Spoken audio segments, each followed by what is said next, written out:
네, 하나님 말씀 보겠습니다. 잠언 11장 23절에서 31절까지 한 절씩 교독합니다. 의인의 소원은 오직 선하나 악인의 소망은 진노를 이루느니라. 흩어 구제하여도 더욱 부하게 되는 일이 있나니 과도히 아껴도 가난하게 될 뿐이니라. 구제를 좋아하는 자는 풍족하여질 것이요 남을 윤택하게 하는 자는 자기도 윤택하여지리라. 곡식을 내놓지 아니하는 자는 백성에게 저주를 받을 것이나 파는 자는 그의 머리에 복이 임하리라. 선을 간절히 구하는 자는 은총을 얻으려니와 악을 더듬어 찾는 자에게는 악이 임하리라. 자기의 재물을 의지하는 자는 패명하려니와 의인은 푸른 잎사귀 같아서 번성하리라. 자기 집을 해롭게 하는 자의 소득은 바람이라. 미련한 자는 마음이 지혜로운 자의 종이 되리라. 의인의 열매는 생명나무라. 지혜로운 자는 사람을 얻느니라. 함께 읽습니다. 보라, 의인이라도 이 세상에서 보응을 받겠거든 하물며 악인과 죄인이리요. 아멘. 할렐루야. 하나님은 사람을 찾고 있습니다. 그런데 어떤 사람을 찾는가? 하나님이 어떤 사람을 찾을까요? 하나님은 의인을 찾습니다.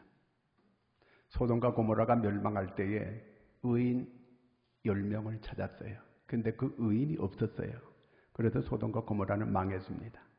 예루살렘 거리에 의인 하나만 있게 되면 그 예루살렘을 멸망시키지 않겠다고 했습니다. 근데 예루살렘 거리에 의인 한 명이 없어서 예루살렘이 멸망했습니다. 성경에 의인은 없나니 한 사람도 없다고 했습니다. 한 사람도 없는데 어떻게 의인을 찾는가? 여기서 자기가 죄가 없어서 의롭다는 그 얘기가 아니고 믿음으로 의롭다함을 받은 의인을 말하는 거예요. 의인은 오직 믿음으로 말미암아 살리라. 예수를 믿는 사람이 의인이다, 그 말이에요. 오늘 여기 앉아있는 우리 모두가 다 믿음으로 의롭게 된 의인인 줄로 믿으시기를 바랍니다. 그래서 소돔과 고모라가 망할 때에 롯을 찾은 거예요. 롯은 뭐 의인 될 만한 그런 자격 없지만 그래도 하나님께서 롯을 찾았어요. 그래서 그 심판에서 건져내는 거예요. 물론 이 세상을 심판할 때에 하나님께서 노아를 찾으신 거예요. 그래서 거기서 건져내는 거예요. 자, 이렇게 하나님은 의인을 찾는 하나님이십니다. 믿음으로 의롭게 된 사람들. 그러면 의인의 사명이 뭔가? 오늘 성경에서 그 얘기를 하고 있는 거거든요. 의인의 사명은 첫째가 24절 같이 읽습니다. 흩어 구제하여도 더욱 구하게 되는 일이 있나니 과도히 아껴도 가난하게 될 뿐이니라. 그 의인의 첫 번째 미션이 뭐냐면 흩어 구제하라는 거예요. 구제. 우리가 의인이라 그러면 뭐 대단한 뭐 이렇게 거룩한 그런 일을 하라고 이렇게 할 것 같은데 그게 아니고 흩어 구제해라. 네가 가지고 있는 재물을 가지고 이웃에 어려운 사람을 도와라. 그 얘기거든요. 이거요. 이거는 뭐 누구나 다 할 수 있는 일이에요. 그런데 그 일을 하라는 그 얘기입니다. 이게 무슨 얘기냐 하면 물질을 남에게 준다. 이거는 자기를 주는 것과 같은 거예요. 왜 그러냐 하면 물질은 내가 사람들이 어떻게 여겨요?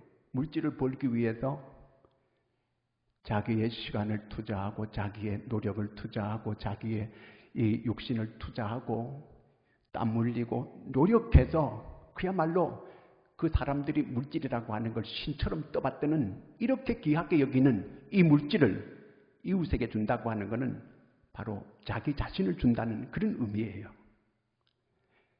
다시 말하면 이타적인 사람이 되라 그 얘기예요.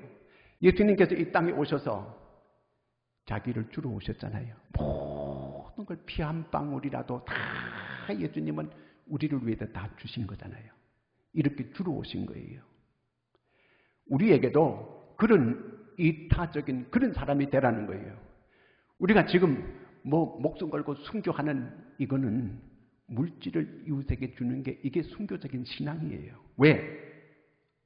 물질은 생명과 같은 거예요. 내가 그 희생하고 노력하고 그래서 내가 번 걸 내가 이웃에게 준다는 거, 이거 내가 이웃에게 마음을 연다는 그 얘기예요.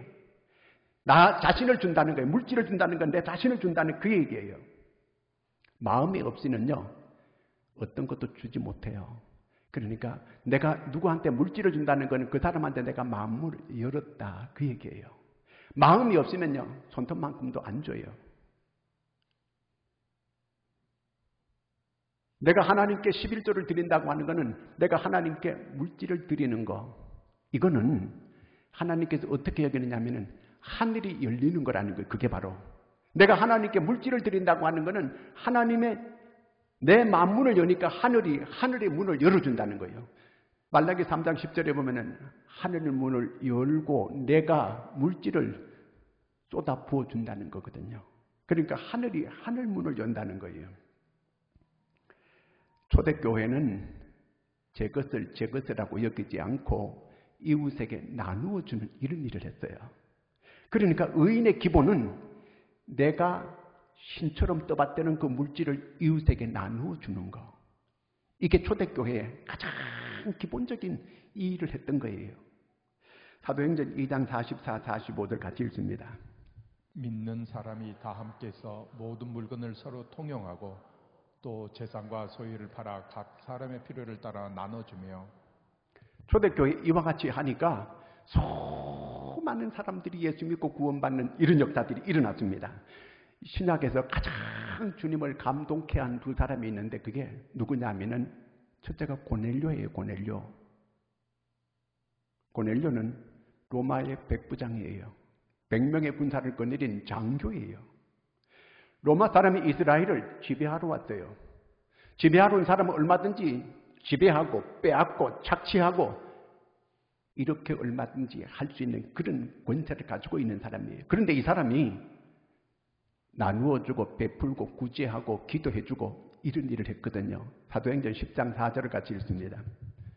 고넬료가 주목하여 보고 두려워 이르되 주여 무슨 일이 있나이까? 천사가 이르되 내 기도와 구제가 하나님 앞에 상달되어 기억하신 바가 되었으니. 그가 기도하고 구제한 게 하나님께 상달됐다는 거예요. 하늘문이 열렸다는 그 얘기예요. 자기 만문을 여니까 하늘이 열린다는 그 얘기거든요. 이게요. 내가 이웃에게 내가 물질을 나눠준다는 건 내 만문이 열렸다는 얘기예요. 그러니까 그에게 이웃의 문이 열린 거예요. 내가 하나님께 물질을 드리는 거, 하나님의 것을 하나님께 드리는 것은 내가 하나님께 대한 마음이 열렸다는 얘기예요. 하늘이 열리게 되니까 그 고넬료의 기도와 구제가 하늘에 상달된 거예요. 자기 마음문을 닫아놓고는 하늘문이 안 열려요. 내가 먼저 마음문을 열어야 돼. 마음문을 여는 비결은 하나님 우리 마음을 보는 거거든요. 내가 하나님께 마음문을 여는 거는 내가 가장 내 생명과 같은 물질을 드림으로 내가 하나님께 마음이 열렸다는 증거예요. 그게 바로 하늘이 상달되고 하늘문이 열리게 됐다는 그 얘기예요. 이렇게 되니까 하나님께서 그 고넬료에게 어떤 은혜를 베풀어 주느냐 하면은요. 어느 날 환상 중에 하나님께서 고넬료에게 네가 베드로를 초청하여라. 그런 이 환상과 음성을 들려주었어요. 베드로는 유대인이에요. 고넬료는 이방인이에요. 유대인은 이방인을 만날 수가 없어요. 이방인과 얘기할 수 없어요. 이방인 집에 더더구나 들어갈 수 없어요. 이건 율법으로 금지된 거예요. 그런데 이 베드로에게 고넬료가 베드로를 초청하라고 하나님께서 음성을 들려준 거예요. 그래도 이 고넬료는 그대로 자기 밑에 사람 두 사람을 베드로한테 보냈어요. 베드로는 어느 날 환상을 보는데 하늘에서 보재기가 내려오는데 거기에 4발 달린 짐승도 있고 그 다음에 날짐승도 있고 그런 보재기에 짐승이 있는데 잡아먹으라고 하는 이런 환상을 하나님께서 보여준 거예요. 오늘 이 베드로가 이게 뭔 뜻인지 몰랐어요. 나는 이런 그 부정한 짐승을 먹을 수 없습니다. 그러니까 네가 잡아먹어라. 하나님께서 이렇게 말씀하시는 거예요. 그럴 수 없다고 하니까 잡아먹으라 계속 하나님께서 말씀하셔서 이게 도대체 무슨 뜻인가. 근데 자기 집에 와 놓고 하는 사람이 있는 거예요. 여기 베드로 사도님 계십니까? 그 누구냐 그러니까 나는 우리의 이 주인님께서 이 베드로 사도님을 모셔오라고 해서 모시러 왔습니다. 그때 하나님의 성령이 따라가라 베드로에게 이런 음성을 들려주는 거예요. 그 환상을 보여준 게 이렇게 이방 사람을 따라가고 만나고 하라고 하는 그 뜻이구나. 베드로가 깨달았어요. 그래서 고넬료 집으로 가는 거예요. 고넬료 집에 가니까 이 고넬료가 자기의 가족, 친척, 친구를 다 모아놓은 거예요. 베드로가 이방 사람을 만나서 안 되고 얘기해도 안 되고 더더구나 집에 들어가도 안 되는데 그 고넬료 집에 들어가서 보니까 사람들이 잔뜩 이렇게 모여 있는 거예요. 그 베드로가 가가지고 거기서 설교를 하는 거예요. 설교할 때 마가다락방에 임했던 성령이 충만하게 임해서 거기에 베드로 때문에 그 가족이 다 구원받고 친척들이 다 구원받고 그 친구들이 다 구원받는 역사가 일어났어요. 여러분, 한 사람이 예수 잘 믿으면요, 자기 주변 사람들이 다 이런 덕을 보고 은혜를 받는 역사가 일어나요. 나 한 사람으로 인해서 주변 사람들이 다 구원받는 역사가 일어나고 복을 받고 은혜를 받는 역사가 일어나게 됐다는 것입니다. 이게 하나님의 사람이에요. 이게 의인의 삶의 모습이에요. 나 때문에 내 주변의 사람들이 이렇게 은혜 받고 내 가족, 내 친척, 내 친구들이 이런 구원받는 역사가 여러분 주변에 일어나고 있나요?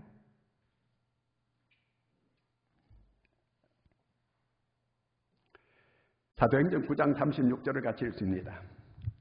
욥바에 다비다라는 여제자가 있으니 그 이름을 번역하면 도로가라. 선행과 구제하는 일이 심히 많더니 그때 병들어 죽음에 시체를 씻어 다락에 누이니라. 똑같이 욥바에서 일어난 일인데 베드로가 지금 욥바에 와 있거든요. 그 욥바에 있는데 그 욥바에 다비다라고 하고 도르가라고 하는 거, 다비다라고 하는 이스라엘 이름이고 도르가는 헬라 이름이에요. 이 다비다가 그 지역에 있는 가부들에게 자기가 겉옷, 속옷을 만들어 가지고 다 공개해 줬습니다. 공개를 해줬는데 너무 이렇게 가로하고 지치고 병이 와가지고 죽었어요. 온 지역에 있는 그 지역의 욥바의 가부들이 모여가지고 다 우는 거예요. 여러분들이 만약에 이 세상을 떠났을 때에 이렇게 와가지고 저분은 좋은 분이었어. 저분은 정말 훌륭한 분이었어.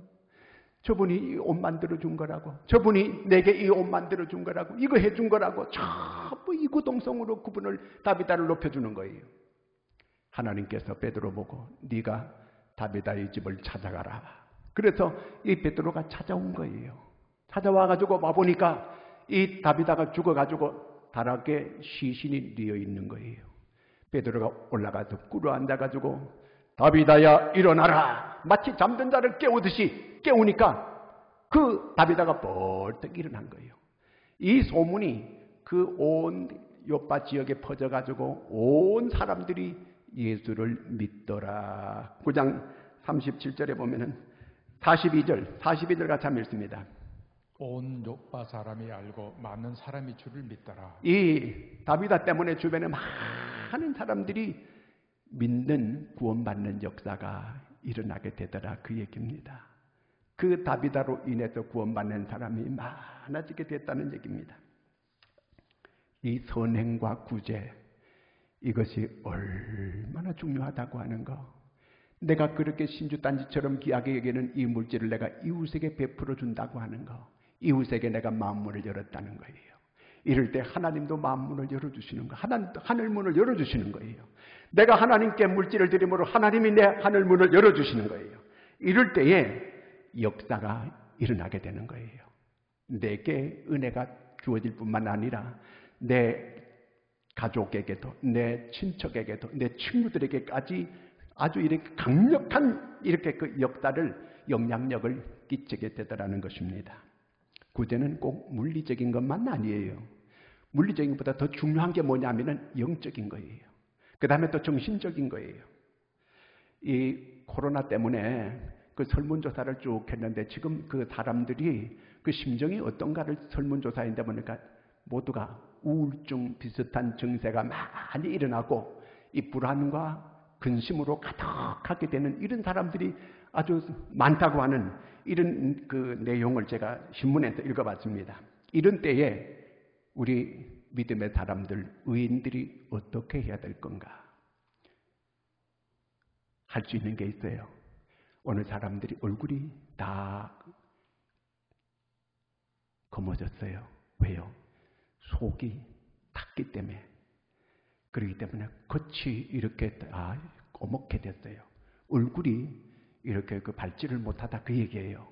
이렇게 밟지 못하는 사람들에게 어떻게 우리가 대해야 되겠습니까? 우리는 그리스도인들은 의와 평강과 희락이 있어야 되는 사람들이에요. 그리스도인들의 마크 레테르는 평강과 희락이에요. 기쁨이 있어야 되는 거예요. 남에게 웃음을 주는 거예요. 모두가 다 웃지 않고 이런 가운데 있을 때 그리스도인만이라도 웃자는 거예요.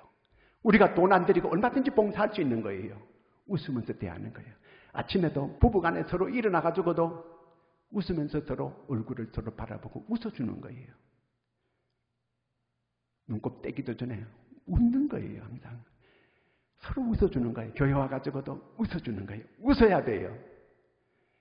웃을 때에 아니 목사님 웃을 일이 있어야 웃지요. 웃으세요. 그러면 웃을 일이 생기는 거예요. 웃으면 마음에서 엔돌핀이 자꾸 생겨가지고 면역력도 좋아지게 되고 내 속에 있는 병들이 어지간한 병들이 다 치료가 되는 역사가 일어나요. 웃음이라고 하는 게 그렇게 중요한 거예요. 그래서 요즘 웃음 치료사라고 하는 이런 이름도 붙인 이런 사람들도 있거든요. 서로 미소 질 수 있는 여러분들이 되기를 바랍니다. 웃는 거예요. 그 다음에는 또 기도해 주는 거예요. 서로 중보기도 해줘야 돼요. 이런 어려운 때일수록 우리가 서로 위해서 중보기도, 내가 당신을 위해서 기도합니다. 이렇게 서로 위해서 기도해 줄 수 있는 여러분들이 되기를 바랍니다. 중보기도 해주고, 그리고 격려의 말, 은혜로운 말, 덕이 되는 말, 용기를 주는 말, 희망을 주는 말, 이런 말을 해야 돼. 그리스도인은요. 뭐 죽겠다는 둥, 뭐 어렵다는 둥, 뭐 우리가 그런 세상 사람들은 다 부정적이고 다 이런 말을 해요. 그러나 그리스도인들은 언제나 희망을 줄 수 있는 말을 할 수 있는 사람이 되어줘야 돼요. 복된 말을 하고 은혜로운 말을 하고 격려하는 말을 하고 용기를 주는 말을 하고, 우리 그리스도인은 미래지향적인 사람들이 돼야 돼요. 오늘을 보고 오늘 내가 이 죽을 상을 하고 있는 게 아니고 우리는 저 앞을 내다보는 거예요. 그리스도인은 앞을 내다봐야 돼요. 그래 언제든지 희망적인 말을 해야 돼요. 그럴 때 하나님께서 희망적인 그런 사람이 되게 만들어주는 거예요. 아이 목사님 지금 한가한 소리 하고 계시는데 나 살기도 지금 힘든데 누구를 돕고 누구를 배려하고 누구를 내가 나누어주고 하라는 말인가? 이런 혹시 생각이 들 수도 있을 거예요. 그러나 내가 남을 이렇게 섬겨주려고 하고 내가 남을 붙들어주고 일으켜주고 남을 내가 이렇게 하려고 하면 내가 살아요. 내가. 하나님께서 오늘 말씀에 11장 24, 25절 다시 한번 읽겠습니다.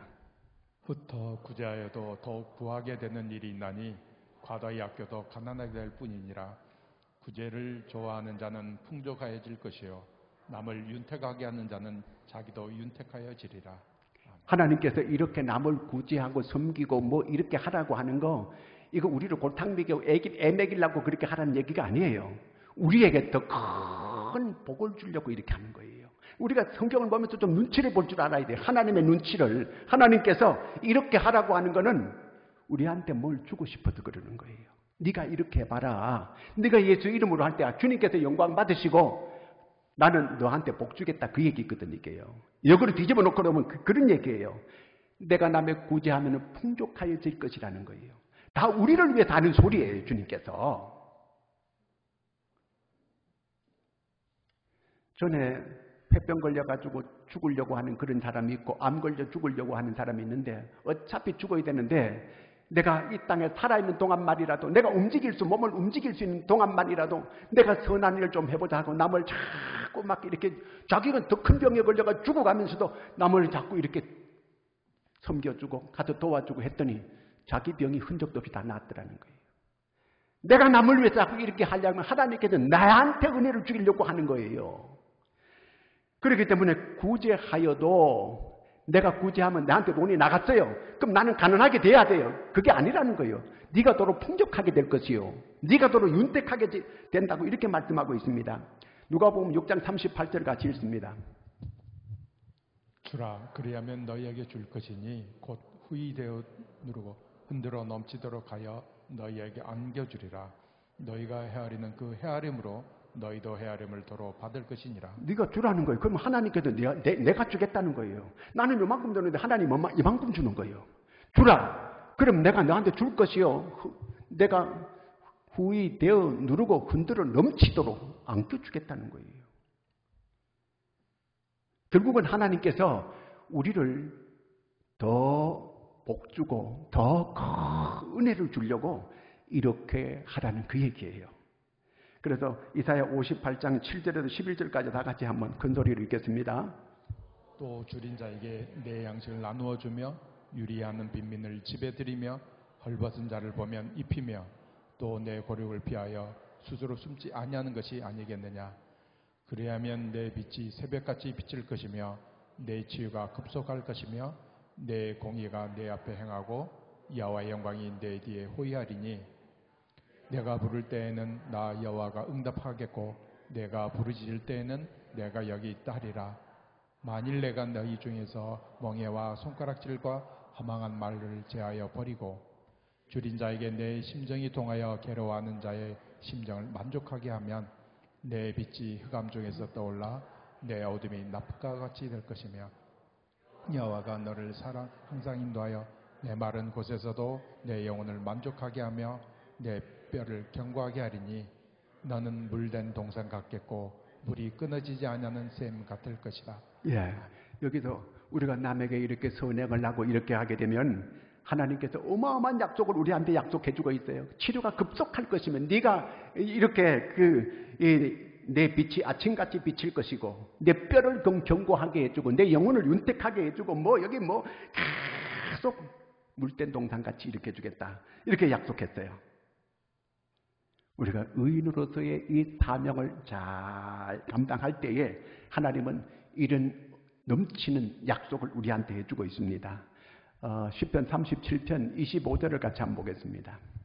내가 어려서부터 늙기까지 의인이 버림을 당하거나 그의 자손이 걸식함을 보지 못하였도다. 의인들의 그 후손들, 남에게 베풀고 나누고 이렇게 한 후손들은 걸식함을 본 적이 없다. 그러니까 어렵게 사는 그런 사람들이 없게 이렇게 된다는 거예요. 윗 어른들이 많이 심어놓은 그거는 그 후손들도 다 그 열매를 이렇게 거두게 될 것이다. 그렇게 말하고 있습니다. 세계적으로 이렇게 가장 그 GNP가 높은 나라가 어떤 나라인지 알아요? 북유럽이에요. 노르웨이, 스웨덴, 그 다음에 덴마크 이런 나라들이거든요. 보통 한 8, 9만 불 돼요. 우리가 3만 불 조금, 3만 불 이렇게 올라갔다 내려갔다 그 사이인데 이 북유럽은 8만 불, 9만 불 됩니다. 세계적으로 제일 잘 사는 나라예요. 기독교 인구가 8, 90%입니다. 제가 왜 얘기하느냐면은 기독교 이게 이 의인과 경제와 비례한다는 걸 말씀드리려고 하는 거예요. 독일이 약 한 6, 70% 됩니다. 그럼 독일이 GNP가 약 한 6, 7만 불 됩니다. 그 다음에 미국은 약 한 50%가 기독교인이에요. 그러니까 한 5만 불, 6만 불 사이가 미국이에요. 한국은 얼마겠어요? 한국은 25%에서 30%까지가 한국 기독교인이에요. 그 한국의 그 GNP가 그만큼 되는 거예요. 그러니까 경제와 이 그리스도인과의 비례하는 거예요. 우리나라가 잘 되려면 어떻게 해야 돼요? 교회가 부흥하면 나라가 경제가 올라가는 거예요. 이 교회가 점점 줄어든다? 경제가 쪼그라들게 되는 거예요. 이런 논문은 수도 없이 많이 발표한 걸 봤습니다. 우리나라도 경제가 제일 잘 사는 나라가 어디예요? 제일 잘 사는 동네가 어디예요? 강남이에요. 강남은 기독교 인구가 50%예요. 그게 제일 잘 살아요. 그 경제와 이 기독교인은 비례한다는 거예요. 그 우리나라가 잘 되려면 경제인들이 열심히 해야 되겠지만 교회가 부흥하면 되는 거예요. 내 영혼이 잘됨 같이 범사가 잘 되게 돼 있어요. 이거는 크게는 국가적인 거지만 작게는 가정적인 것도 마찬가지예요. 믿음의 가정들이 이렇게 온전한 믿음의 가정이 될 때 그 가정이 경제적으로 발전하고 경제적으로 부흥하게 되고 그렇게 되는 거예요. 모든 이 부하고 가난하게 하고 하는 것은 하나님의 손에 달린 거예요. 하나님이 누구에게 은혜를 주시겠어요? 오늘 하나님께서 의인들은 이렇게 살아라. 그럼 내가 윤택하게 해주겠다. 네 후손들까지도 내가 굶지 않게 만들어주겠다. 이렇게 하나님께서 약속하고 있는 거예요. 바로 이웃에게 대한 만문이 열리고 하나님께 내가 만문이 열리는 것은 네가 신처럼 쳐받드는 그 물질을 가지고 네가 그렇게 해봐라. 그러면 하나님께서 문을 열어주겠다는 거예요. 그 다음에 27절이 있습니다. 선을 간절히 구하는 자는 은총을 얻으려니와 악을 더듬어 찾는 자에게는 악이 임하리라. 선한 사람이 어떤 사람인가? 선을 적극적으로 자꾸 찾아가지고 하려고 하는 사람이 그게 선한 사람이에요. 악을 적극적으로 찾아가지고 악한 일을 하려고 하는 사람, 그거 악인이에요. 내가 어떻게 하든 나는 선한 일을 내가 자원해가지고 해야 되는 거예요. 선한 일이라면 내가 발벗고 나서가지고 그건 내가 할 일이라고. 내가 이렇게 해야 되는 거예요. 그런데 이게 마음대로 그렇게 되는 게 아니에요. 기도해야 되는 거예요. 기도 없이는 이게 안 되는 거거든, 이게요. 기도 없으면 믿음이 떨어지게 되죠. 기도 없이는 내가 섬기려고 하는 마음이 들지 않아요. 우리가 기도할 때에 이렇게 되어지게 되는 거예요. 적극적으로 내가 선을 내가 구하면서 찾으면서 내가 그걸 선한 일을 하려고 하는 이런 사람이 돼야 되는 거거든, 이게요. 야고보 4장 17절을 같이 한번 읽겠습니다. 그러므로 사람이 선을 행할 줄 알고도 행하지 않으면 죄니라. 예. 선이 있는데도 하지 않는 그거 죄라는 거예요. 경주 최부자는 자기 그 50리 안에 있는 사람들이 굶는 사람이 있다고 하는 거는 이거는 최부자가 잘못한 것이라는 거예요.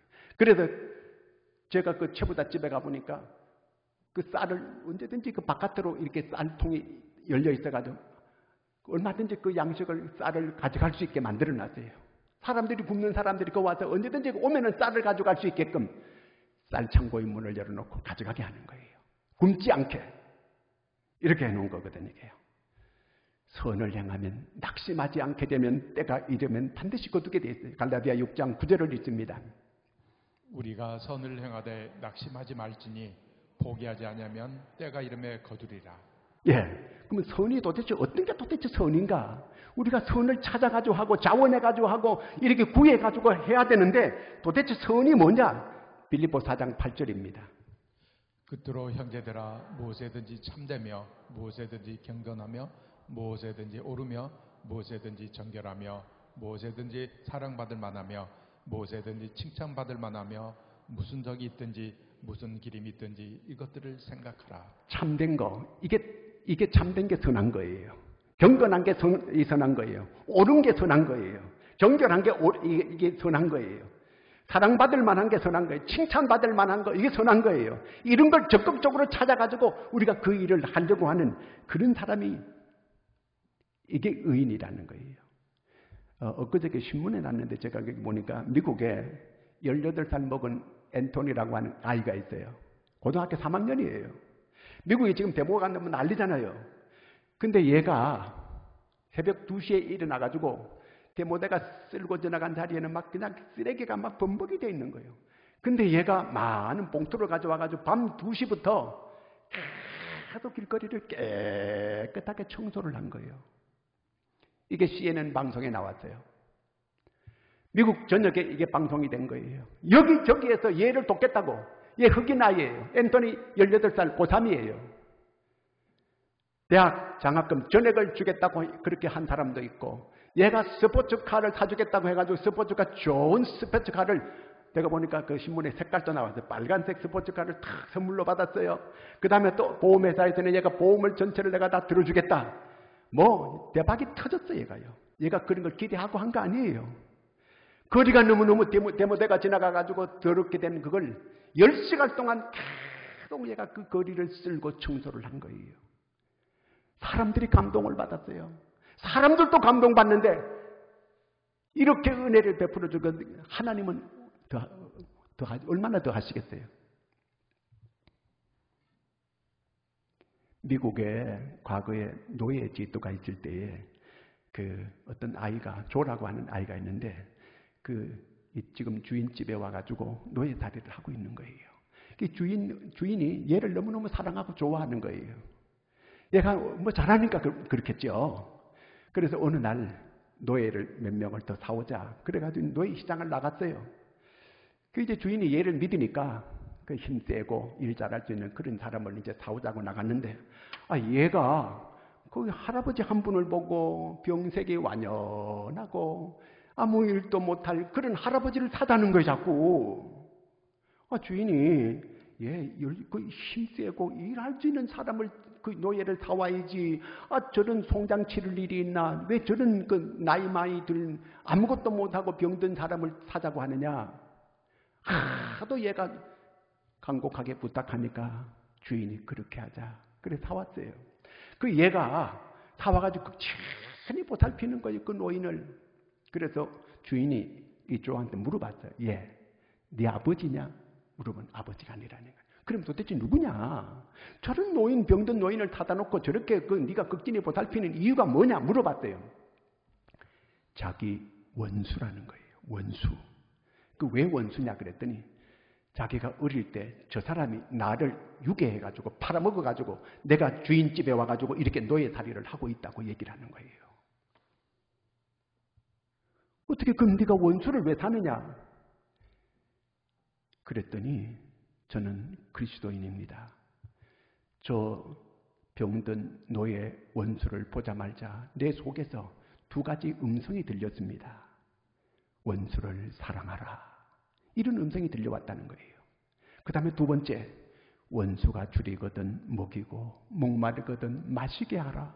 이 음성이 들렸다는 거예요. 내가 그리스도인으로서 하나님의 음성을 내가 어떻게 거절할 수 있겠습니까? 그래서 그 원수를 사왔다는 거예요. 죽이고 싶은 원수예요. 그렇지만 로마서 12장 19절에 이렇게 말씀하고 있습니다. 내 사랑하는 자들아, 너희가 친히 원수를 갚지 말고 하나님의 진노하심에 맡기라. 기록되었으되 원수 갚는 것이 내게 있으니 내가 갚으리라고 주께서 말씀하시니라.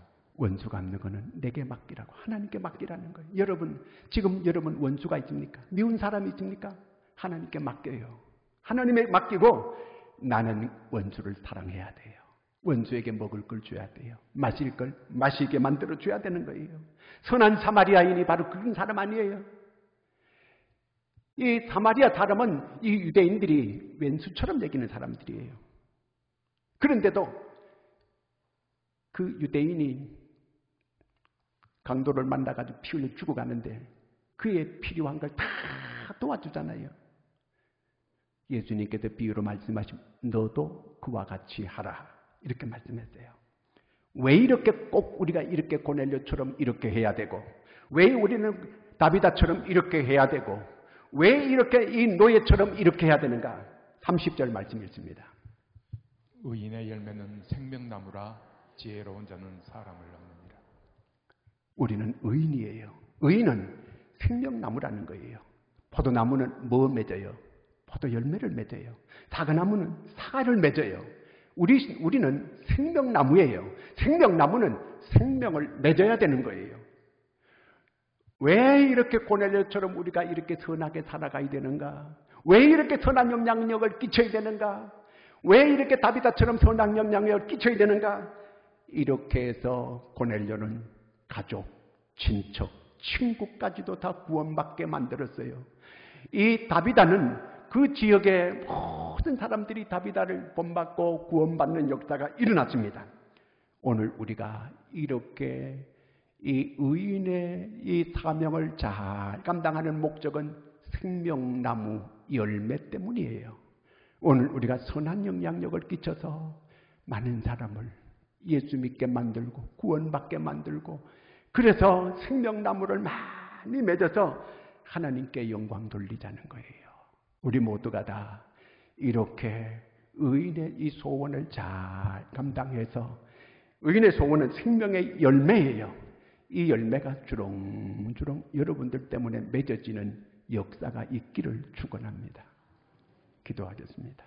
하나님 아버지, 이 악한 세대에 오늘 주님께서 의인을 찾는데, 내가 그 찾는 고넬료와 같은 그 한 사람, 다비다와 같은 그 한 사람 되게 하여 주시옵소서. 예수님의 이름으로 기도드리옵나이다. 아멘.